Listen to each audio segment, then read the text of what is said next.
So it's a little bit of a rainy afternoon here in Brisbane today. I was actually planning on doing some garden jobs, but I don't think I'm going to get around to that. But something I do want to share with you is another harvest vlog.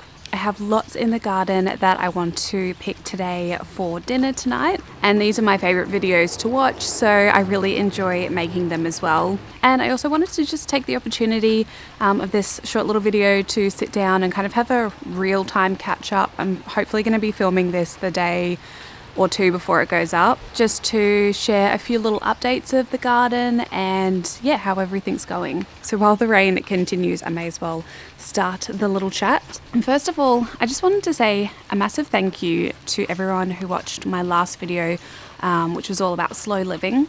It was a very different video that I filmed and put together, but it was something that I was wanting to do for a while. So I very much appreciate all of your lovely comments and feedback on it. I really do want to find more ways to incorporate nature connections and how to connect to nature in my videos, just because I'm super passionate about that, as well as growing lots of food in the garden. So that was the first little thing that I wanted to touch upon. The next one was, I was originally planning on doing a camping vlog the other weekend, where I was going to do a Q&A with Scott. We were going to sit down, have a chat about the nature patch, where we're going, future plans and things like that. And the camping trip was absolutely lovely. I did a little bit of an Instagram post summing up the trip in a few words, but long story short, it was super windy and it was really hard to find a time to just sit down and have a chat in front of the camera that wasn't inside our tent, which is not really the most aesthetic background.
So we are planning on sitting down probably over the next few days or week and doing a bit of a Q&A. I thought I would also just let you all know in a video that we'll do a Q&A. So if you do have any questions for Scott and I, we would love to answer them. We have a few so far that I kind of asked on Instagram and in the YouTube community tab, but not everyone sees that. So I wanted to give you all an opportunity to ask questions, because I do get questions here and there, and I managed to answer as many comments as I can, but yeah, it'd be cool to just sit down but we have a few little things that we want to chat through about what's going to be happening in the next year or so. So make sure to leave any questions that you do have down below. I think the rain is slowly coming to an end, so I'm going to go grab my bowl and I'm going to make a salad tonight. So there is lots of greens and herbs and beautiful nutritious food in the garden that we really need to be eating. We could probably eat salads every night and still have things in the garden. So I definitely want to make a salad tonight, and I'll share with you the salad dressing that I use. It is absolutely delicious. Behind me here is something very exciting. I'm actually starting my spring seedlings and seeds, which a video on that is coming very soon. But it has been so cold overnight the past few nights. We had under 0 degrees the other night, totally freezing for us Brisbaneites. So they need a little protection, so just kind of put a plastic container over those. So lots happening, and I have lots to film and get done on the weekend. But before I do that, I will go show you a little bit of what's happening in the garden just to keep you all updated. So this is what the side garden is looking like. This is my permaculture style garden with lots and lots of food in it. I don't actually need anything from this side of the garden. I'm just going to be taking from the other side. But this is just in general what it's looking like. I am yet to sort out the snow peas, so it's still an absolute mess. I just haven't had time to sort that out yet. But everything seems to be really loving the rain. I do actually have some lettuce down here that I could harvest, but to be honest, there's just so much more over the other side. So I think I'm just going to leave this. All right, so I have my bowl and we're going to head over to this garden. So for the base of most of my salads, I love to use cos lettuce, mainly because it just grows so well in a subtropical environment. It doesn't really bolt that easily, and you could also just eat the leaves at whatever stage you like. So I harvest them from when they're tiny little baby leaves all the way up to the mature lettuce. And what I do with this, I really thickly sow them in a line, and then as I'm thinning them, I'll take the whole plant out of some of them that are really, really close together, so that I can let the other ones grow bigger. And that just means I can be picking lettuce all the time.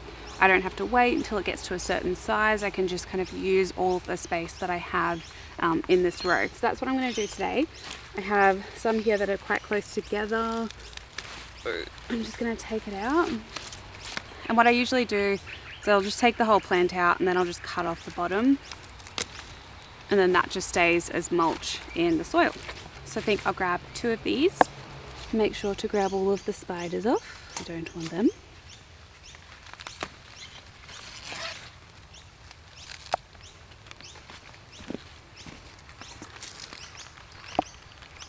So yum. We just have so much more. So salad every day. I'm also going to grab a little bit of rocket just because it is kind of bolting. It is a little spicy when it starts to get to this size, so I'm only just going to take a little bit. But when you do cook it, it kind of takes that spice away. So I added this to a risotto the other night. So delicious. But if you're eating it fresh, I just try and take the smaller leaves rather than the old, thicker ones, and try to not really get the ones with the large stems.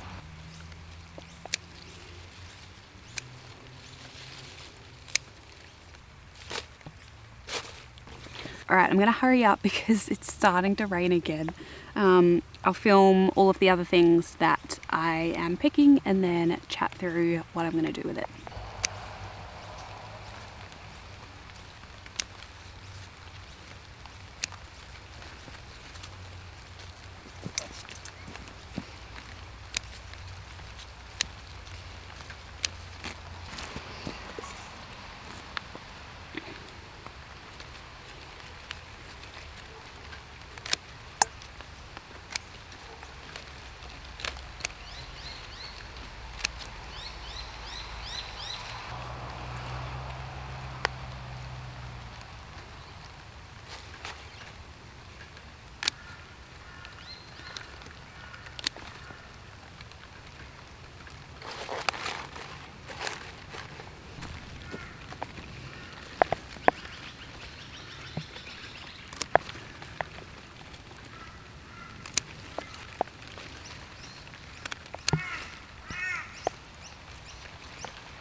Okay, so I think I have a nice little assortment here of greens for the salad tonight. So like I was saying, I usually do a base of cos lettuce for the salad, and like your parents say, and everyone, the more colour the better.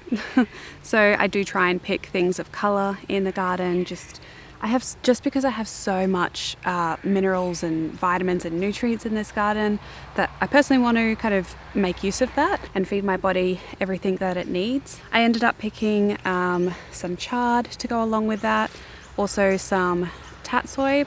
This is an Asian green that you can eat fresh or cooked. So I either put this in salads where I kind of chop it up a little bit more, or in Asian soups.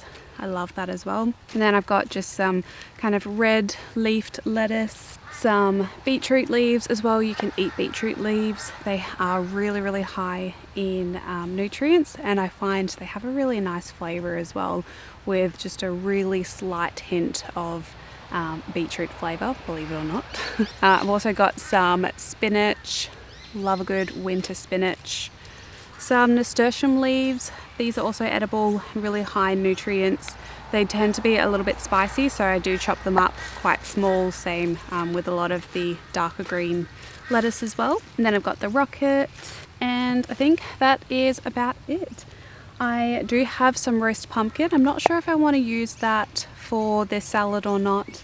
And I've got some radishes up in the fridge as well that I'll probably end up using. Something I really want to do is pick a carrot and see how they're going.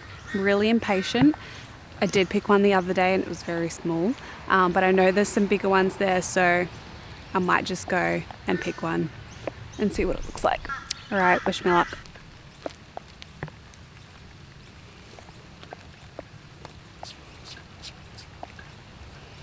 I'm not winning any awards, but it's still a carrot, so I'm going to leave these in here for another few weeks, and hopefully they double/triple in size. Maybe in a month or so we will have bigger carrots, but they're still very delicious.